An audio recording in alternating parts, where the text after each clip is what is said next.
ಮನುಷ್ಯ ಸತ್ತ ಮೇಲೆ ಯಮಲೋಕಕ್ಕೆ ಹೋಗುತ್ತಾನಾ, ಅಥವಾ ಇದು ಕೇವಲ ನಮ್ಮ ನಂಬಿಕೆ ಮಾತ್ರವಾ? ವಿಜ್ಞಾನ ಈ ಬಗ್ಗೆ ಏನು ಹೇಳುತ್ತದೆ? ಇವತ್ತಿನ ವಿಡಿಯೋದಲ್ಲಿ ಇದರ ಹಿಂದಿರುವ ಸಂಪೂರ್ಣ ಸತ್ಯವನ್ನು ತಿಳಿಯೋಣ. ಧಾರ್ಮಿಕ ಹಿನ್ನೆಲೆ. ಹಿಂದೂ ಧರ್ಮದಲ್ಲಿ ಯಮಧರ್ಮರಾಜನನ್ನು ಸಾವು ಮತ್ತು ನ್ಯಾಯದ ದೇವರೆಂದು ಕರೆಯಲಾಗುತ್ತದೆ. ಗರುಡ ಪುರಾಣದ ಪ್ರಕಾರ ಮನುಷ್ಯ ಸತ್ತ ನಂತರ ಆತ್ಮವು ಯಮಲೋಕಕ್ಕೆ ಪ್ರಯಾಣ ಬೆಳೆಸುತ್ತದೆ. ಅಲ್ಲಿ ತಾನು ಮಾಡಿದ ಪಾಪ ಪುಣ್ಯಗಳ ಫಲವನ್ನು ಪಡೆಯುತ್ತದೆ ಎಂದು ವಿವರಿಸಲಾಗಿದೆ. ಅಷ್ಟೇ ಅಲ್ಲ, ಯಮಲೋಕವನ್ನು ಸ್ವರ್ಗ ಮತ್ತು ನರಕದ ನಡುವೆ ಇರುವ ಒಂದು ದೊಡ್ಡ ನ್ಯಾಯಾಲಯದಂತೆ ವರ್ಣಿಸಲಾಗಿದೆ. ವೈಜ್ಞಾನಿಕ ವಿಶ್ಲೇಷಣೆ. ಆದರೆ ವಿಜ್ಞಾನ ಏನು ಹೇಳುತ್ತದೆ ಗೊತ್ತಾ?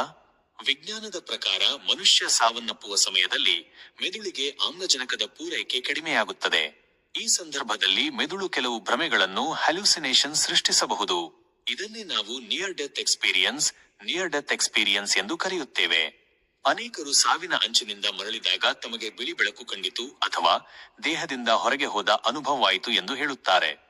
ವಿಜ್ಞಾನದ ದೃಷ್ಟಿಯಲ್ಲಿ ಇದು ಮೆದುಳಿನ ರಾಸಾಯನಿಕ ಪ್ರಕ್ರಿಯೆಯ ಫಲಿತಾಂಶವೇ ಹೊರತು ಯಮಲೋಕ ಅಸ್ತಿತ್ವದಲ್ಲಿದೆ ಎನ್ನುವುದಕ್ಕೆ ಇಲ್ಲಿಯವರೆಗೆ ಯಾವುದೇ ವೈಜ್ಞಾನಿಕ ಸಾಕ್ಷ್ಯಗಳು ಸಿಕ್ಕಿಲ್ಲ. ಉಪಸಂಹಾರ, ಕನ್ಕ್ಲೂಷನ್. ಒಟ್ಟಿನಲ್ಲಿ ಧರ್ಮವು ಆತ್ಮ ಮತ್ತು ಪರಲೋಕದ ಬಗ್ಗೆ ಮಾತನಾಡಿದರೆ, ವಿಜ್ಞಾನವು ದೇಹ ಮತ್ತು ಮೆದುಳಿನ ಕ್ರಿಯೆಯ ಬಗ್ಗೆ ವಿವರಿಸುತ್ತದೆ. ಅಂತಿಮವಾಗಿ ಸತ್ಯವೇನು ಎಂಬುದು ಪ್ರತಿಯೊಬ್ಬರ ವೈಯಕ್ತಿಕ ನಂಬಿಕೆಗೆ ಬಿಟ್ಟಿದ್ದು. ಕಾಲ್ ಟು ಆಕ್ಷನ್. ನಿಮ್ಮ ಪ್ರಕಾರ ಯಮಲೋಕ ಅನ್ನೋದು ನಿಜವಾಗಿಯೂ ಇದೆಯಾ?